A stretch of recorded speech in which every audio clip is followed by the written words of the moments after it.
नमस्कार दोस्तों, स्वागत है आप सभी का हमारे चैनल शेयर मार्केट में। मैं हूं आपका दोस्त नवी और यहाँ पर बात करेंगे एमके प्रोटीन्स के बारे में।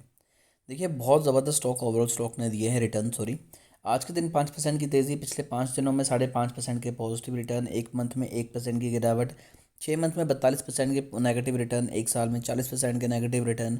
मैक्स चार्ट देखें तो 2020 में अराउंड ये स्टॉक ₹2 के पास ट्रेड कर रहा था, वहाँ से तकरीबन तकरीबन स्टॉक 95 रुपीज़ के अराउंड गया और ओवरऑल स्टॉक ने बहुत ज़बरदस्त रिटर्न दिए थे। लेकिन अब जैसे गिरावट हुई उसके बाद वापस से अपर सर्किट लगने शुरू हो गए, तो क्या यहाँ पर इन्वेस्टमेंट करें या ना करें? तो देखिए, कंपनी बहुत अच्छी है, बेसिकली कंपनी अच्छा काम कर रही है और क्रूड ऑयल में कंपनी काफ़ी टाइम से डील कर रही है, वेजिटेबल ऑयल्स में डील कर रही है। तो कहीं ना कहीं अदानी विल्मार को टक्कर देने की कंपनी में पूरी कैपेसिटी है, क्योंकि बहुत छोटी कंपनी है। तकरीबन तकरीबन फंडामेंटल उसी के बराबर चले हुए हैं, प्रॉफिट के रेशियो को लेके चलें परसेंटेज वाइज तो बहुत अच्छी हैं, उसी के अकॉर्डिंग है। लेकिन नंबर्स में कंपनी काफ़ी ज़्यादा छोटी है। मार्केट कैप 570 करोड़ की है, बुक वैल्यू ₹4 की है, स्टॉक ट्रेड कर रहा है तकरीबन तकरीबन ₹45 के around. Return on capital employed की बात की जाए तो 19 है, बहुत अच्छी है। रिटर्न ऑन इक्विटी 23 है। 7 करोड़ का कंपनी के ऊपर कर्जा है, रिजर्व में 40 करोड़ पड़े हुए हैं और सबसे जो अच्छी चीज़ है वो है प्रमोटर होल्डिंग 75%, यानी कि मेजोरिटी में स्टॉक जो हैं वो प्रमोटर के पास ही है। सेल्स कंपनी की 23% इंक्रीज हुई है ईयर ऑन ईयर बेसिस पे, और अगर बात की जाए प्रॉफिट ग्रोथ की तो वो 5% हुआ है।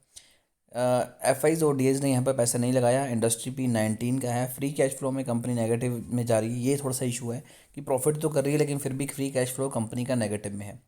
और यहाँ पर अगर हम देखें तो बहुत एक शार्प डिक्लाइन हमें यहीं पर दिखाई दिया था, क्योंकि बहुत हैवी क्वांटिटी में किसी ने शेयर्स को डिल्यूट किया। यहाँ पर आप देख सकते हैं कि जुलाई 2023 में ही स्टॉक में तेज़ी आनी शुरू हो गई थी, उसके बाद ओवरऑल बहुत अच्छे रिटर्न स्टॉक जो है वो देता गया। अगर बात की जाए कंपनी की तो कंपनी में कुछ अच्छाई चीज़ें हैं, जैसे कंपनी ने अपना डेट जो है वो कम किया है। Company has good return on equity, जो पिछले 3 सालों में 30% की मेंटेन की हुई, जो कि बहुत ज़बरदस्त है। डेप्टर डे कंपनी के बहुत इंप्रूव हुए हैं, 28 से 19 हो गए हैं।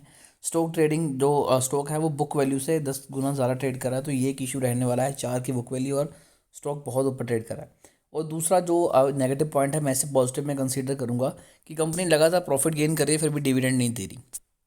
ऑब्वियस है कि कंपनी अभी छोटी है, खुद को ग्रो करना चाहती है, तो कंपनी आपको डिविडेंड नहीं दे रही। तो 75% होल्डिंग प्रमोटर की, अगर फिर भी डिविडेंड नहीं दे रही तो बहुत अच्छी बात है, ना दे। मार्च 2013 में 85 करोड़ की सेल्स थी, जो कि अब बढ़कर 315 करोड़ की सेल्स हो गई हैं। नेट प्रॉफिट तब 1 करोड़ का था, अब 11 करोड़ का हो चुका है, यानी कि 10x ज़्यादा कंपनी प्रॉफिट कर रही है। कंपाउंड अगर प्रॉफिट ग्रोथ की बात की जाए तो 10 सालों की 35% है, 5 सालों की 50% है, 3 सालों की 81% है। और अगर स्टॉक प्राइस CAGR की बात की जाए तो वो 10 सालों का यहाँ पर मेंशन नहीं है, 5 सालों का डबल डिजिट में है 77% और 3 सालों का 155% है। इन्वेस्टर्स की बात की जाए तो 2019 में 65% की होल्डिंग थी प्रमोटर की, और 2019 में इन्होंने अपनी बढ़ा के होल्डिंग 75 कर ली थी, तब से लेकर अभी तक 75 के अराउंड ही वो घूम रही है। बाकी सारी होल्डिंग पब्लिक के पास है। ओवरऑल बहुत ज़बरदस्त स्टॉक है, पैसे डेफिनेटली लगा सकते हैं, लॉन्ग रन में बहुत अच्छे रिटर्न देगा। फिर भी शेयर को लेकर अगर आपकी कोई भी क्वेरी है तो कमेंट कीजिए, हमारी कोशिश होगी कि आपको एक अच्छी एडवाइस दें।